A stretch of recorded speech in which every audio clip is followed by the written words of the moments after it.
Bago mo simulan ang araw na ito, bago mo harapin ang mga hamon, alalahanin, at mga bagay na hindi mo kontrolado, sandali kitang inaanyayahan na huminto at ituon ang iyong puso sa Diyos. Dahil kung naririnig mo ang mensaheng ito ngayon, hindi ito nagkataon lamang. May dahilan kung bakit ka dinala ng Panginoon sa panalangin ito. Maaaring nagising ka ngayong umaga na may pagod sa iyong katawan. Maaaring may sakit kang tahimik na dinadala. Maaaring may mga tanong ka sa isip na wala pang kasagutan. At maaaring sa kaibuturan ng iyong puso ay napatanong ka, Panginoon, kilala mo ba talaga ako? Nakikita mo ba ang pinagdaraanan ko? Pakinggan mo ito. Oo, Panginoon, siniyasat mo ako at kilala mo ako.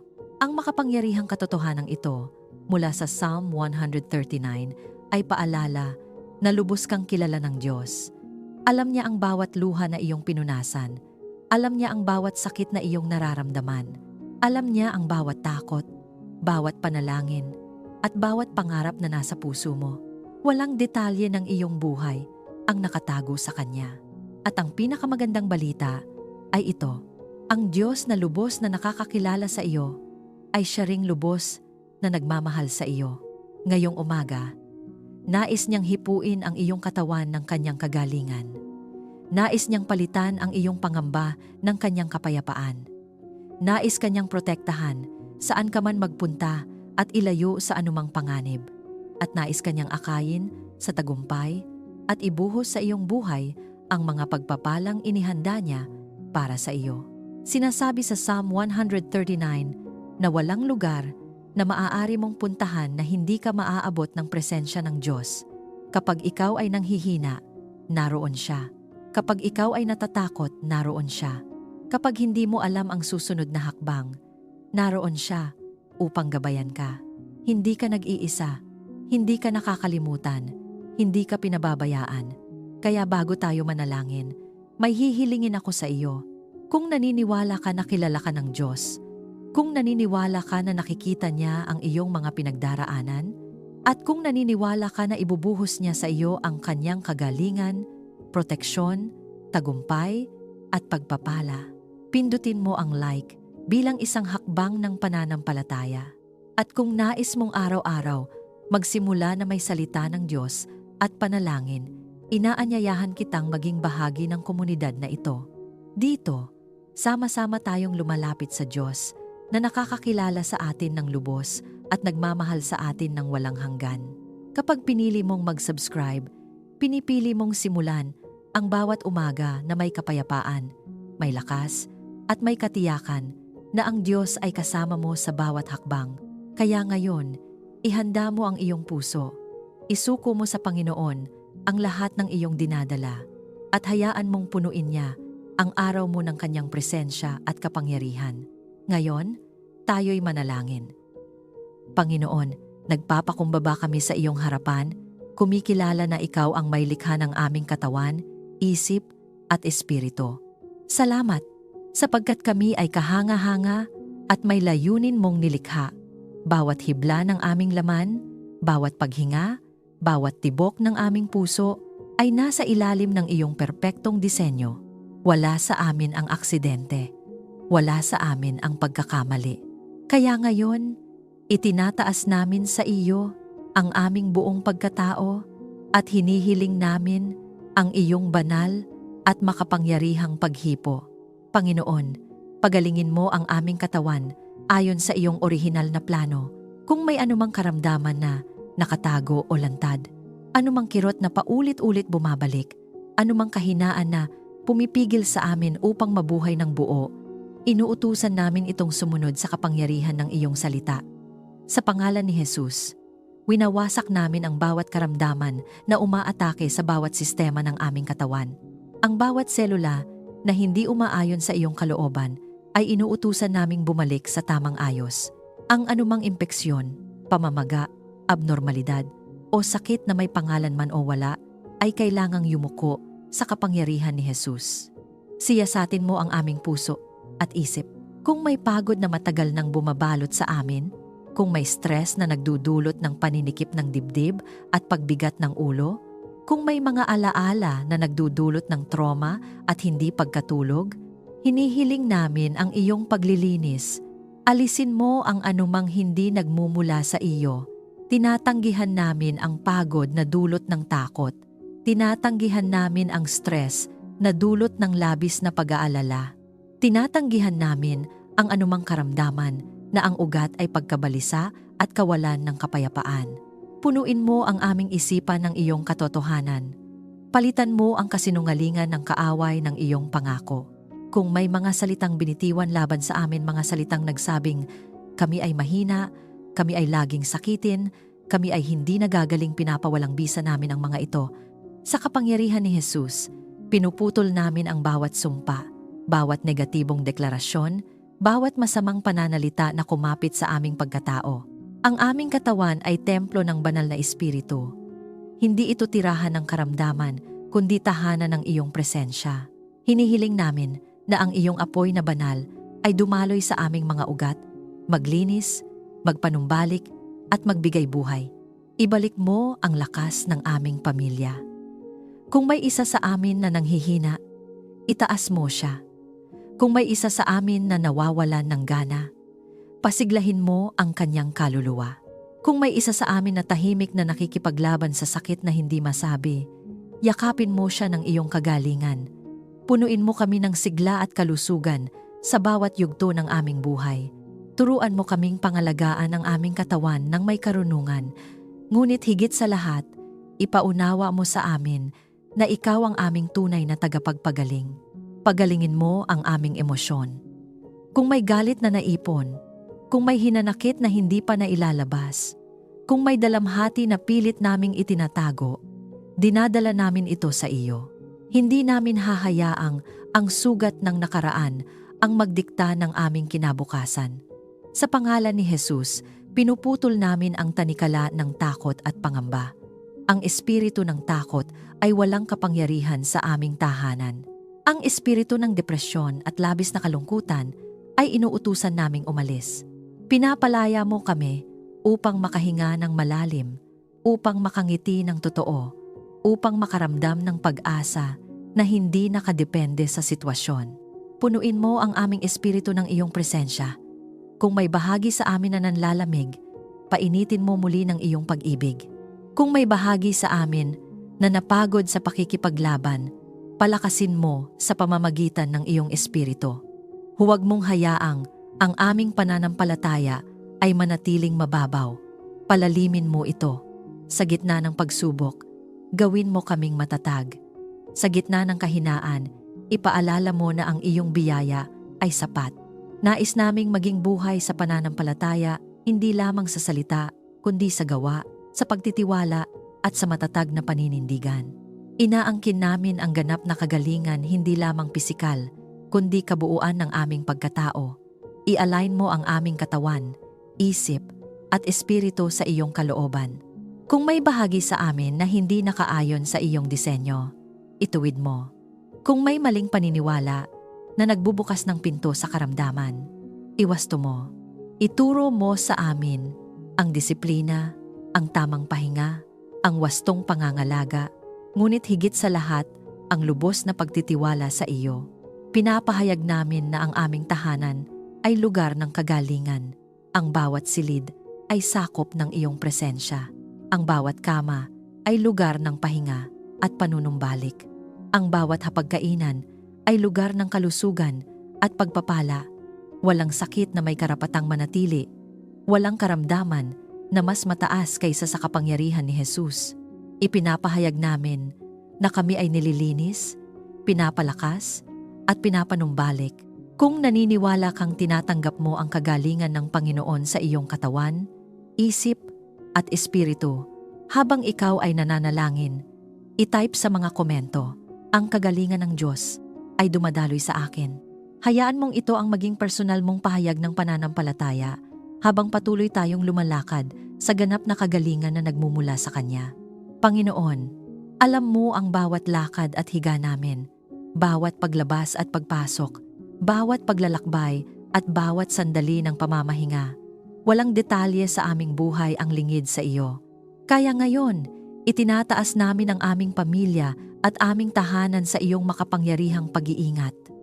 Bantayan mo kami sa lahat ng oras. Maging ikaw ang aming tanggulan at kanlungan. Ilayo mo kami sa aksidente, sakuna, at anumang panganib na nakikita man o hindi. Kung may nakaambang kapahamakan sa daan na aming tatahakin, ilihis mo kami. Kung may bitag na nakahanda ng kaaway, sirain mo ito bago pa man kami makalapit. Kung may panganib na hindi namin namamalayan, unahan mo na kami at hadlangan mo ito. Ipinapahayag namin na ang dugo ni Jesus ang aming panangga. Wala kaming kinatatakutan sapagkat ikaw ang aming tagapagtanggol. Takpan mo ng iyong makapangyarihang kamay ang bawat miyembro ng aming pamilya. Mula sa pinakamatanda hanggang sa pinakabata, walang maiiwan sa iyong pag-iingat. Kung kami ay nasa trabaho, bantayan mo kami. Kung kami ay nasa paaralan, ilayo mo kami sa masamang impluensya. Kung kami ay naglalakbay, ikaw ang magmaneho ng aming landas. Kung kami ay nasa loob ng aming tahanan, gawin mo itong lugar ng kapayapaan at seguridad. Walang masamang espiritu ang may karapatang pumasok. Walang negatibong puwersa ang may kapangyarihang manatili. Pinapawalang bisa namin ang anumang masamang balak laban sa amin. Kung may nagsasalita ng paninira, patahimikin mo ito. Kung may lihim na nagbabalak ng kapahamakan, ibunyag mo at sirain mo ang kanilang plano. Sa pangalan ni Jesus, winawasak namin ang bawat demonic assignment na nakatuon laban sa aming kaligtasan, kabuhayan at kapayapaan. Anumang sumpa, anumang espiritu ng pananakot, anumang anino ng kapahamakan, ay inuutusan naming umatras at tuluyang umalis. At kami ay pag-aari ng Diyos, hindi kami sakop ng kadiliman. Ingatan mo ang aming isipan laban sa negatibong impluensya at maling kaisipan. Kung may kaisipang hindi mula sa iyo na sumusubok pumasok, mga ideyang nagdadala ng takot, galit, paghihiganti o pagdududa, harangan mo ito. Punuin mo ang aming isip ng iyong katotohanan. Tulungan mo kaming maging mapanuri sa aming pinakikinggan, pinapanood at tinatanggap sa aming puso. Huwag mong hayaang ang mundo ang humubog sa aming paniniwala. Ikaw ang maging sentro ng aming pag-iisip. Palibutan mo ang aming tahanan ng iyong banal na presensya at kapangyarihan. Nais naming maramdaman na ang aming bahay ay hindi lamang gawa sa pader at bubong, kundi isang lugar na puspos ng iyong liwanag. Kung may anumang negatibong enerhiya o impluensya na nagtatangkang manatili, linisin mo ito. Punuin mo ang bawat sulok ng kapayapaan. Hayaan mong ang mga anghel mo ang magbantay sa paligid namin. Hayaan mong ang iyong espiritu ang maging apoy na hindi mapapatay, bantay na hindi natutulog. Kung may mga nakaraan kaming naging bukas sa maling impluensya sa pamamagitan ng takot, maling desisyon, o kahinaan, pinagsisisihan namin ito at isinasara namin ang bawat pintuan na hindi mo binuksan. Tinatanggihan namin ang anumang legal na karapatan ng kaaway sa aming buhay. Kami ay sakop ng tipan ng biyaya. Kami ay nakatago kay Jesus. Ang aming pamilya ay hindi magiging biktima ng pag-atake ng kadiliman. Bigyan mo kami ng espiritual na pagiging mapagmatyag. Turuan mo kaming manalangin ng may awtoridad. Kapag may hindi maipaliwanag na kabigatan, ipaalala mo sa amin na hindi kami lalaban ng mag-isa. Ikaw ang aming kalakasan. Sa tuwing may darating na pagsubok, tulungan mo kaming tumayo ng matatag. Huwag mong hayaang ang takot ang maghari sa aming puso. Hayaan mong ang pananampalataya ang mangibabaw. Ipinapahayag namin na kami ay ligtas sa ilalim ng iyong mga pakpak. Walang sandata na binuo laban sa amin ang magtatagumpay. Ang bawat dila na babangon laban sa amin ay hahatulan. Ang aming tahanan ay teritoryo ng Diyos.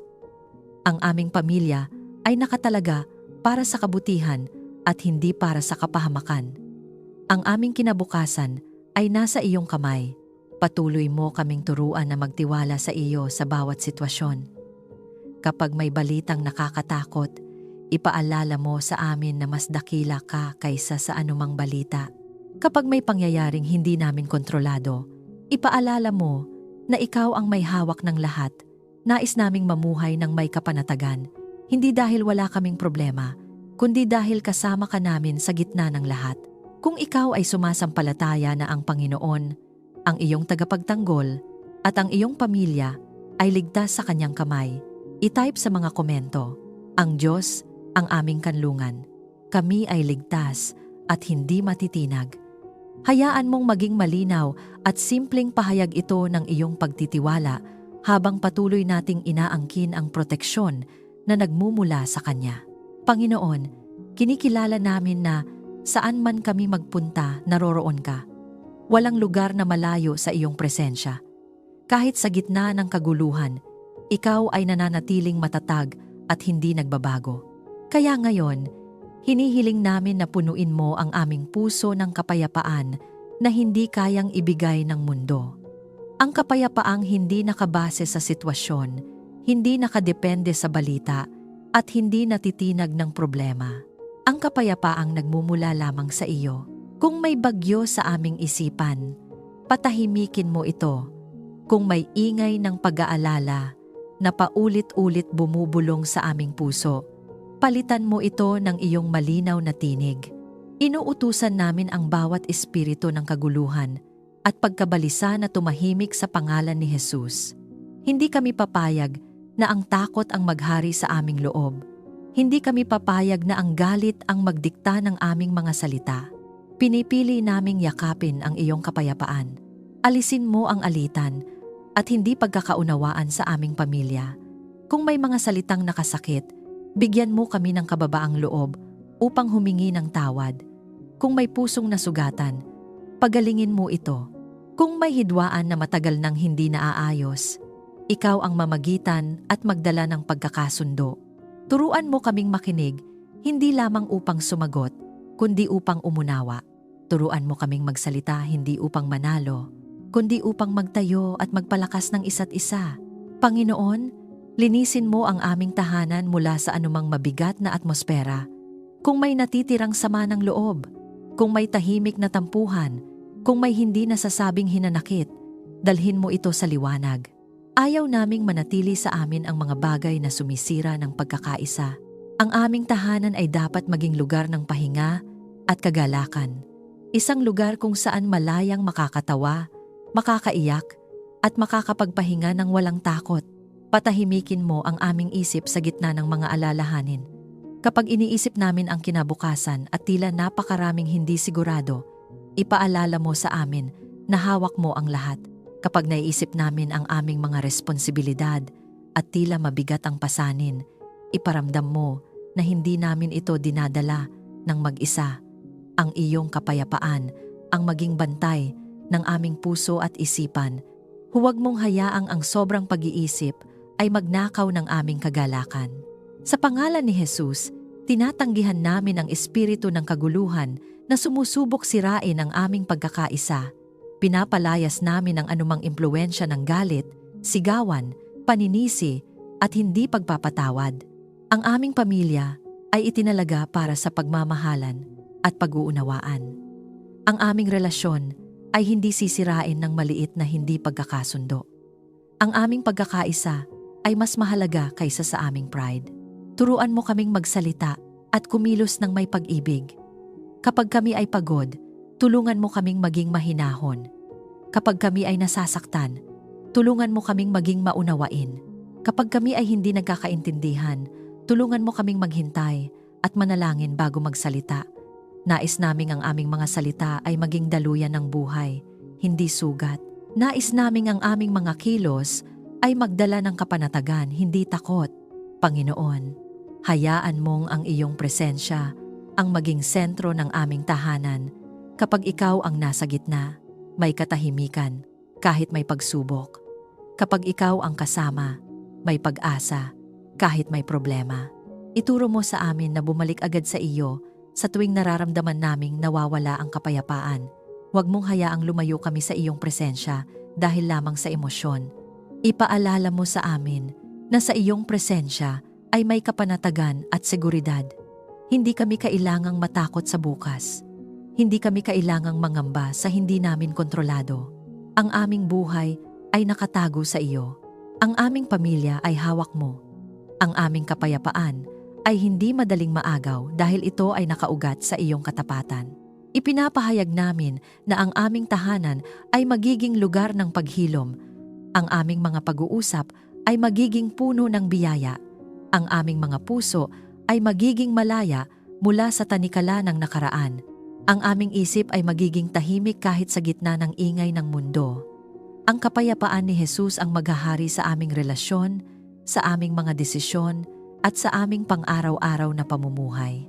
Kung nararamdaman mong tinatanggap mo ang kapayapaan ng Diyos sa iyong puso at sa iyong pamilya, i-type sa mga komento, "Ang kapayapaan ng Diyos ang naghahari sa akin at sa aming tahanan." Hayaan mong maging simpleng pahayag ito ng iyong pagtitiwala na ang Panginoon ang nagbibigay ng tunay at matatag na kapanatagan habang tayo ay nagpapatuloy sa panalangin. Panginoon, Ikaw ang pinagmumulan ng tunay na karunungan. Ikaw ang nakakakita ng wakas mula sa simula. Kaya ngayon, hinihiling namin na siyasatin mo ang aming puso at linisin ang aming motibo sa bawat desisyon na aming gagawin. Huwag mong hayaang ang pride, inggit, takot o pansariling interes ang magdikta ng aming mga hakbang. Kung may mga intensyon sa aming puso na hindi kaaya-aya sa iyo, ilantad mo at ituwid mo.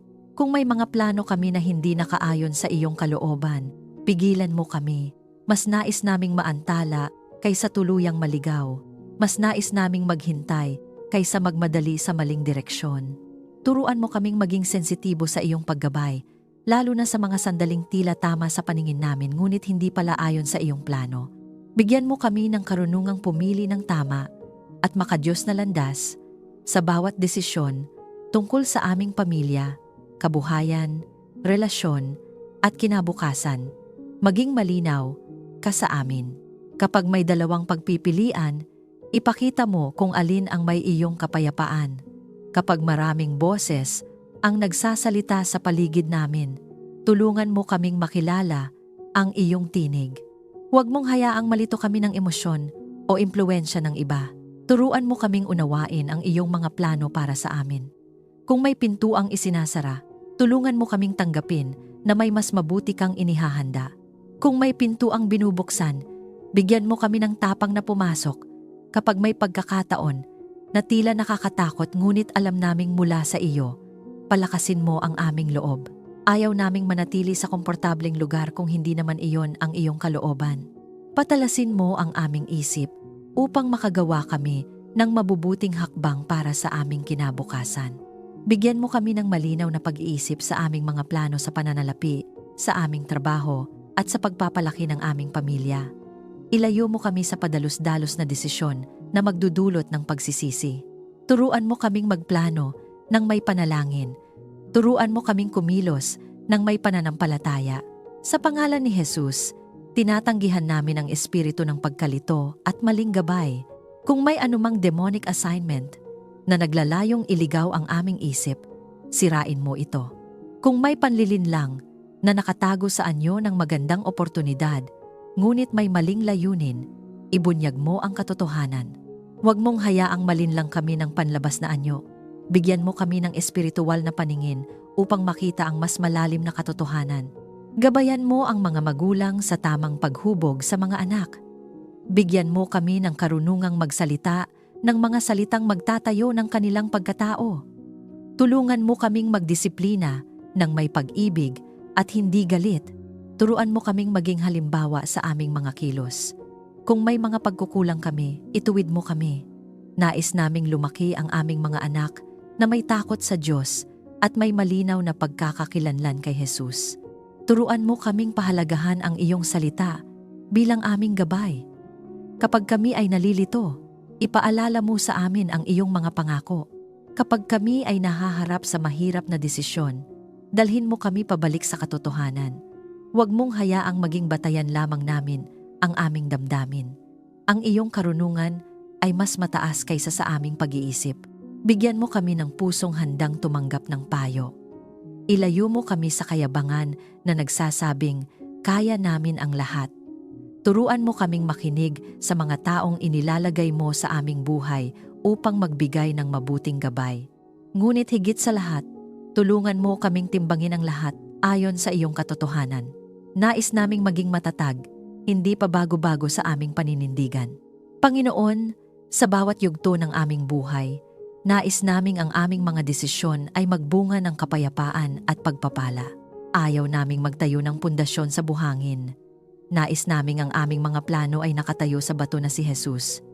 Kapag kami ay nahaharap sa mahirap na sitwasyon, bigyan mo kami ng kalmadong isip at malinaw na pananaw. Tulungan mo kaming makita ang oportunidad sa gitna ng pagsubok at ang aral sa gitna ng pagkakamali. Ipaalala mo sa amin na ang tunay na kaalaman ay nagmumula sa iyo. Ang diploma, karanasan at tagumpay ay mahalaga, ngunit hindi sapat kung wala ang iyong karunungan. Nais naming maging mga taong hindi lamang matalino sa paningin ng mundo, kundi marunong sa iyong mga mata. Gawin mo kaming maingat, mapagpakumbaba at handang matuto sa bawat araw. Ipinapahayag namin na ang aming isip ay ginagabayan ng Diyos. Ang aming mga desisyon ay hindi padalos-dalos. Ang aming landas ay hindi maliligaw. Ang karunungan ng langit ang aming sandigan. Sa bawat hakbang, inaasahan namin ang iyong direksyon. Sa bawat pagpili, hinahanap namin ang iyong kapayapaan bilang tanda ng iyong pagsang-ayon. Kung nais mong tanggapin ang karunungan ng Diyos sa iyong mga desisyon at plano, i-type sa mga komento. Pinipili ko ang karunungan ng Diyos. Hayaan mong maging malinaw at simpleng pahayag ito ng iyong puso habang patuloy tayong nananalangin at nagtitiwala sa kanyang paggabay. Panginoon, ikaw ang aming pastol at hindi kami mawawala kung ikaw ang aming sinusundan. Sa mundong puno ng maraming direksyon, maraming opinyon, at maraming landas na tila tama, hinihiling namin ang iyong malinaw at tiyak na gabay. Ayaw naming umasa lamang sa aming sariling unawa. Ayaw naming umikot-ikot sa landas na walang patutunguhan. Akayin mo kami sa landas na walang hanggan at ilayo sa maling daan. Kung may mga hakbang kami na papunta sa kapahamakan, pigilan mo kami. Kung may mga plano kami na hindi nakaayon sa iyong kalooban, ituwid mo ang aming direksyon. Mas gugustuhin naming mabigo sa paningin ng tao kaysa magtagumpay sa landas na malayo sa iyo. Ituro mo ang mga hakbang na dapat naming tahakin. Turuan mo kaming maghintay kapag kailangan maghintay at kumilos kapag panahon na upang kumilos. Sa bawat desisyon na may kinalaman sa aming pamilya, kabuhayan, relasyon at ministeryo, maging malinaw ka sa amin. Ipakita mo ang iyong direksyon sa aming mga plano at pangarap. Kung may pangarap na hindi mo inilagay sa aming puso, alisin mo ito. Kung may pangarap na mula sa iyo ngunit natatakot kaming abutin, bigyan mo kami ng lakas ng loob. Huwag mong hayaang ang takot ang magdikta ng aming kinabukasan. Tulungan mo kaming marinig ang iyong tinig sa gitna ng maraming ingay.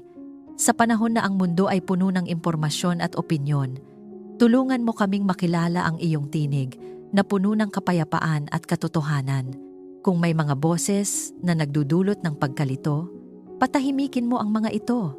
Sanayin mo ang aming puso na maging sensitibo sa iyong bulong. Kapag nagsasalita ka, bigyan mo kami ng pusong handang sumunod. Maging ilaw ka sa bawat desisyon at paglalakbay ng aming pamilya. Kapag ang daan ay madilim at hindi namin makita ang susunod na hakbang, ikaw ang aming tanglaw. Hindi mo man ipakita ang buong mapa, sapat na ang liwanag para sa susunod na hakbang. Turuan mo kaming magtiwala kahit hindi namin nakikita ang kabuuan. Ang mahalaga ay kasama ka namin sa bawat yugto. Sa pangalan ni Jesus, tinatanggihan namin ang espiritu ng pagkaligaw at maling direksyon. Pinapawalang bisa namin ang anumang demonic assignment na naglalayong ilayo kami sa iyong plano.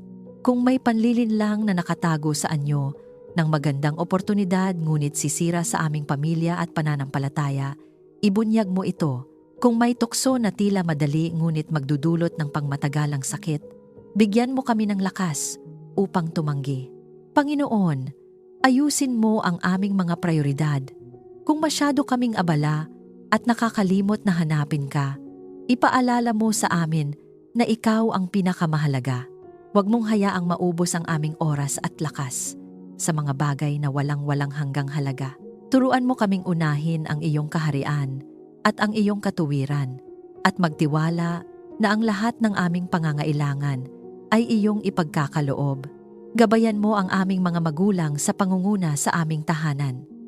Bigyan mo kami ng malinaw na direksyon kung paano mamuno ng may pag-ibig at katatagan. Gabayan mo rin ang aming mga anak sa kanilang mga pagpili at relasyon.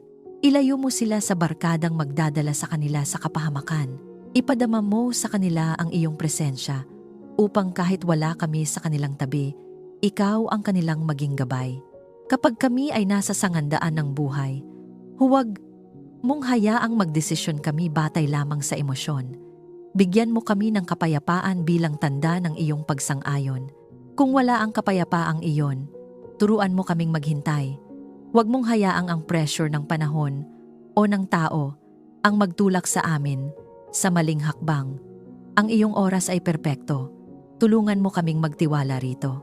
Panginoon, kung minsan kami ay nadadapa at nagkakamali sa aming mga desisyon, sa mga sandaling iyon, huwag mo kaming pabayaan. Ibalik mo kami sa tamang landas. Ituwid mo ang aming mga pagkakamali at turuan mo kami sa bawat aral. Salamat sapagkat kahit kami ay nagkakamali, ang iyong biyaya ay sapat upang kami ay itama at ibalik. Ipinapahayag namin na ang aming pamilya ay ginagabayan ng Diyos. Hindi kami basta-basta maliligaw. Ang aming mga hakbang ay itinatatag ni Jesus.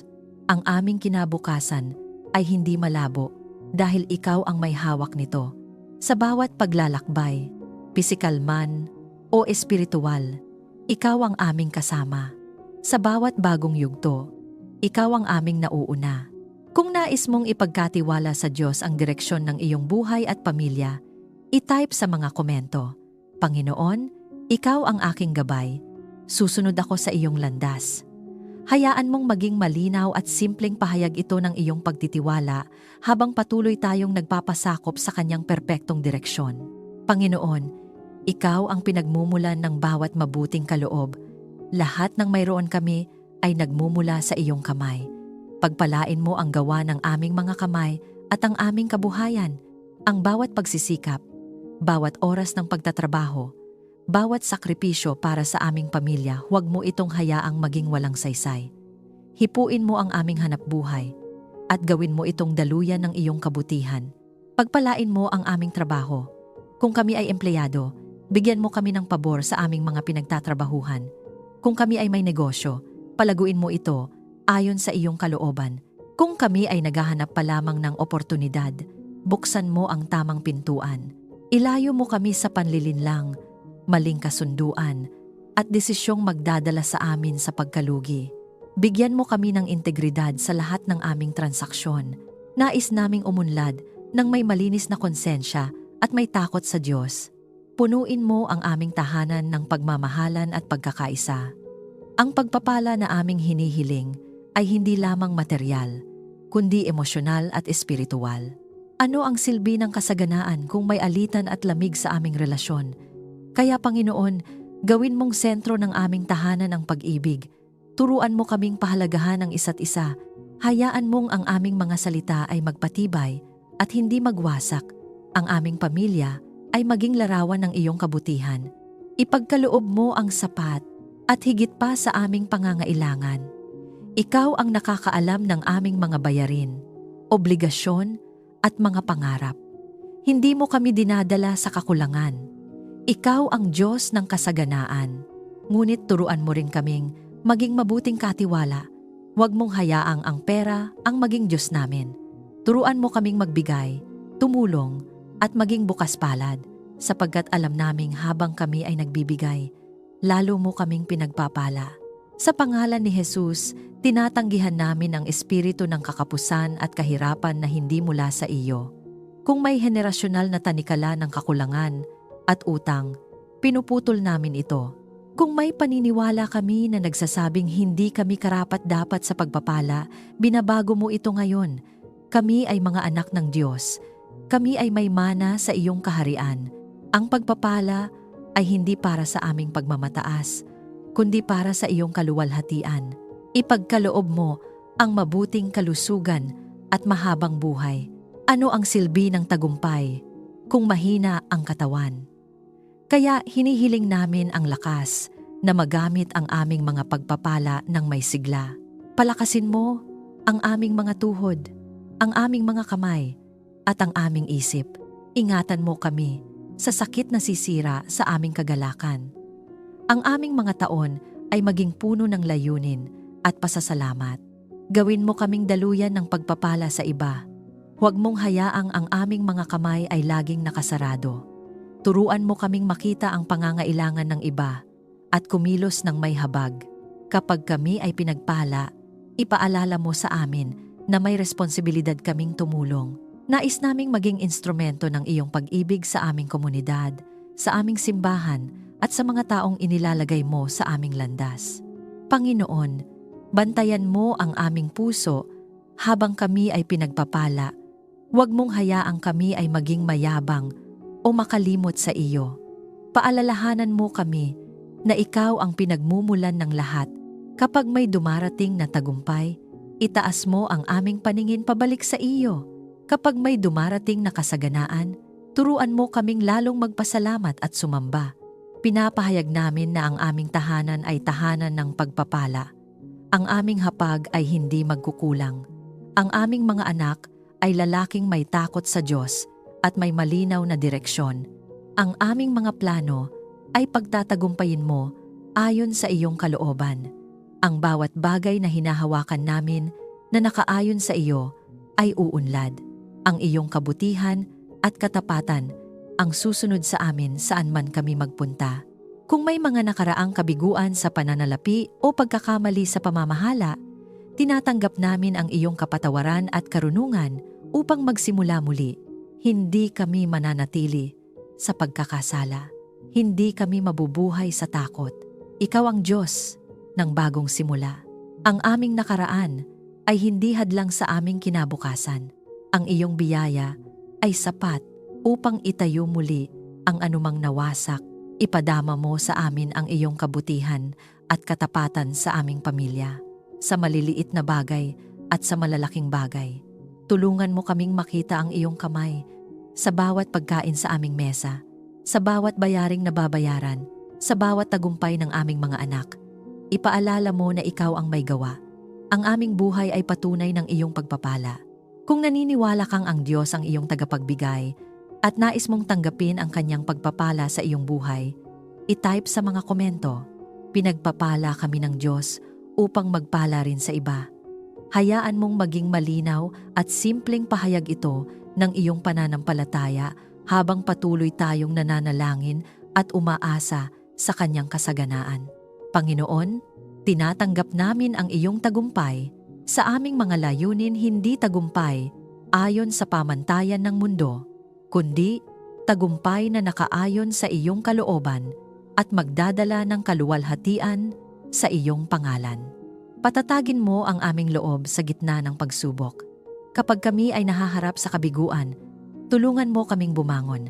Kapag kami ay pinanghihinaan ng loob, paalalahanan mo kami na hindi mo kami iniiwan. Bigyan mo kami ng lakas ng loob na magpatuloy kahit mabagal ang progreso. Turuan mo kaming magtiwala sa proseso na iyong itinatag para sa aming paglago. Bigyan mo kami ng disiplina at tiyaga upang matapos ang aming mga sinimulan. Ilayo mo kami sa katamaran at sa ugaling sumusuko agad. Kung may takot na pumipigil sa amin upang tapusin ang aming mga proyekto, sirain mo ito sa pangalan ni Jesus. Gawin mo kaming matatag, masipag, at nakatuon sa layunin. Ang bawat gawain na inilagay mo sa aming kamay ay aming tatapusin ng may kahusayan at katapatan. Pagpalain mo ang aming trabaho, pag-aaral, at mga proyekto. Kung kami ay naghahanda para sa pagsusulit, bigyan mo kami ng malinaw na isip. Kung kami ay may mga gawain sa opisina o negosyo, pagtagumpayin mo ang aming mga plano. Kung kami ay may ministeryo o paglilingkod, palaguin mo ito para sa iyong kaharian. Huwag mong hayaang masayang ang aming pagsisikap. Samahan mo kami sa bawat hakbang. Sa pangalan ni Jesus, tinatanggihan namin ang espiritu ng pagkatalo at pagdududa. Hindi kami tatawaging talunan. Hindi kami mabubuhay sa takot na baka hindi namin kayanin. sapagkat ikaw ang nagbibigay sa amin ng kakayahan at karunungan. Kung ang Diyos ay kakampi namin, sino ang makakalaban sa amin? Ang aming tagumpay ay nakaugat sa iyong kapangyarihan, hindi sa aming sariling lakas. Sa lahat ng aming tagumpay, ikaw ang aming luwalhatiin at pasasalamatan. Huwag mong hayaang ang aming puso ay mapuno ng pagmamataas. Sa bawat panalo, itataas namin ang iyong pangalan. Sa bawat bukas na pintuan, kikilalanin namin ang iyong kamay. Ang aming buhay ay magiging patotoo ng iyong katapatan at kabutihan. Ang lahat ng papuri at kaluwalhatian ay sa iyo lamang, sa makapangyarihang pangalan ni Jesus. Amen. Maraming salamat sa muli mong pagsama sa amin sa mahalagang sandali ng panalangin. Naway habang tayo ay nanalangin, nadama mo ang katotohanang ipinapaalala sa atin ng awit 139 na tayo ay lubos na kilala ng Diyos. Sinisiyasat niya ang ating puso. Bago pa tayo isinilang, kilala na niya tayo. Kahanga-hanga ang kanyang mga gawa at kabilang tayo roon. Kung may laman ang iyong puso pasasalamat, kahilingan, o isang panalangin, maaari mo itong i-comment. Sama-sama tayong mananalangin at magtitiwala sa kabutihan ng Panginoon. Alam na niya ang iyong pangangailangan bago mo pa ito sabihin, ngunit kinalulugdan niya kapag lumalapit tayo sa Kanya ng may pananampalataya. Kung napagpala ka ng panalangin ito, inaanyayahan ka naming i-like, i-share, at mag-subscribe upang mas marami pa tayong maabot at mapalakas sa kanilang espiritual na paglalakbay. Sa simpleng paraan na ito, nagiging daluyan ka rin ng pag-asa at katotohanan. Ingatan ka nawa niya, saan ka man naroroon, at punuin ka ng kapayapaan na nagmumula sa Kanya. Hanggang sa muli nating panalangin, pagpalain ka ng Diyos, at patuloy mong maranasan ang Kanyang presensya sa bawat hakbang ng iyong buhay.